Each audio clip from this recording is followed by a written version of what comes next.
নতুন যে 3টি ক্রিমিনাল ল বিল এসে সেখানে কিছু কিছু জিনিস অ্যাড করা হয়েছে, কিছু কিছু জিনিস বাদ দেওয়া হয়েছে। প্রথমে কয়েকটা জিনিস বলে দিই যেগুলো অ্যাড করা হয়েছে। যেরকম বিয়ে বা চাকরির প্রতিশ্রুতি দিয়ে কোনো মহিলার সঙ্গে যদি যৌন সম্পর্ক করা হয়, তাহলে কিন্তু তার সাজা 10 বছর হতে পারে।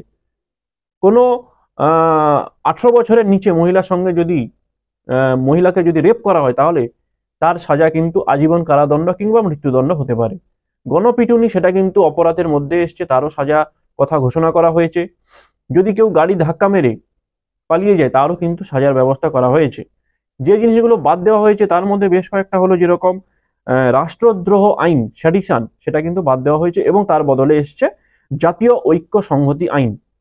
তাছাড়া আত্মহত্যার চেষ্টা সেটা কিন্তু আর অপরাধের ডেফিনেশনে রাখা হয়নি, সেটাকে বাদ দেওয়া হয়েছে। আর যেটা জিনিস একটা, সেটা হচ্ছে আর্টিকেল 377 অ্যাডাল্ট্রি, সেটা কিন্তু এই বিলে সেরকম ভাবে কিছু বলা হয়নি, অর্থাৎ বলা যায় সেটা কিন্তু আর ক্রিমিনালাইজ হচ্ছে না।